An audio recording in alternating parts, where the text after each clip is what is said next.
Pak Anton. Ya, selamat pagi Mas Adi. Apa kabar Pak Anton? Baik. Tetap semangat. Tetap semangat ya Pak Anton. Kayaknya selalu cerah dan gembira Pak Anton ini.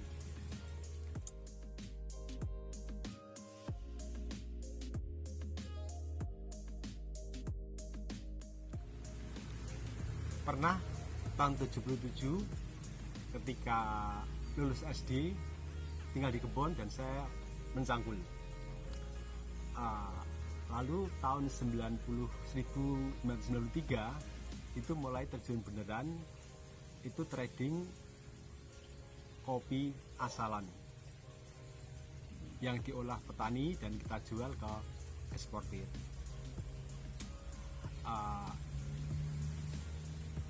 Secara serius itu terjun di bidang kopi itu mulai tahun 2016.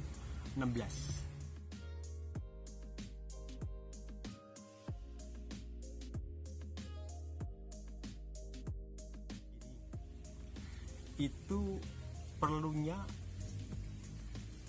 adanya tindak menyambung antar tiap-tiap lini dalam proses pembuatan kopi. Jadi mulai lini pengolahan kebun yang baik, perawatan pohon kopi yang baik seperti pemupukan, penunasan, kemudian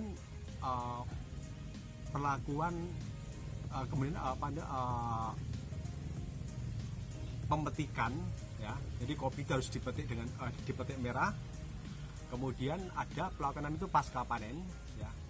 Jadi bagaimana kopi itu disortir, di mana yang kopi yang hijau disingkirkan. Jadi kita hanya mengambil kopi merah.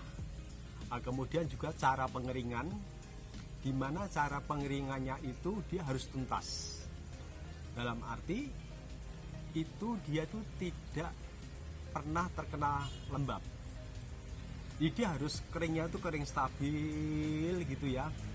Nah itu sampai kadar air sesuai yang kita inginkan.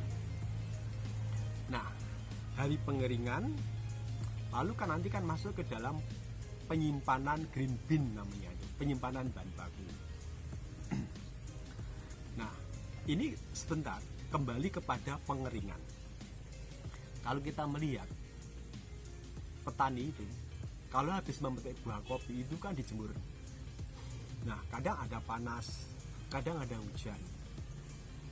Ketika hujan atau mendung, itu buah kopi kan ditutup terpal. Kadang cukup lama, ini muncul jamur. Nah, jamurnya akan masuk ke dalam. Nah, andaikan proses pengeringan itu berjalan dengan stabil, tidak terjadi munculnya jamur, itu pada penyimpanan baku itu yang sangat krusial. Sebagai contoh seperti ini. Ini bahan baku green bean. Ini disimpan di dalam plastik.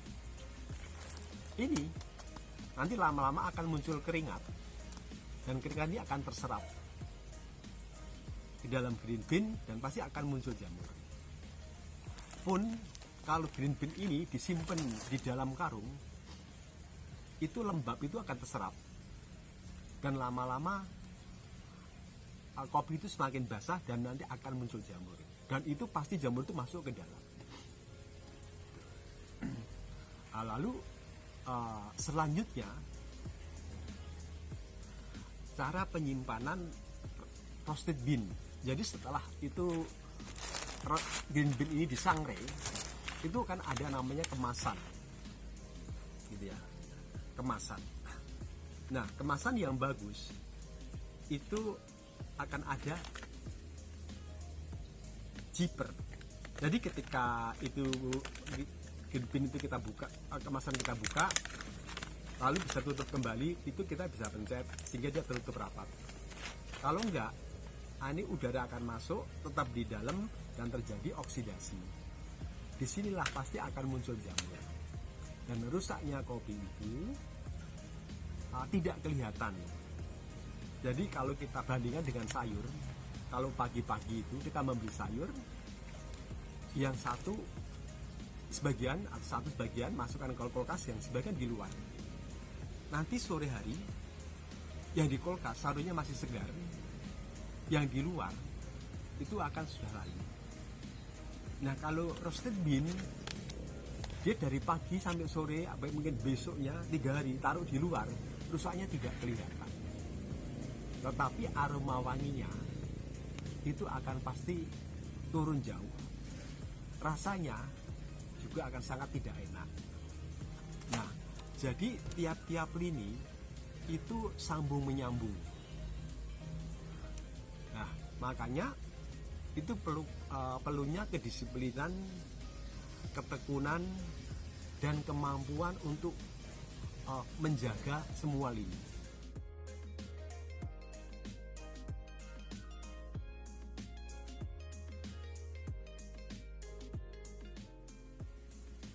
Jadi konsep ini itu saya dapatkan itu dari pengalaman sehari-hari selama berbulan-bulan dan bertahun-tahun.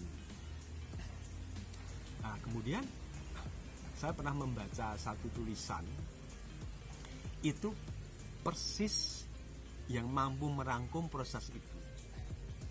Nah, proses itu namanya itu laduri. Laduri itu artinya sambung menyambung tiada putus.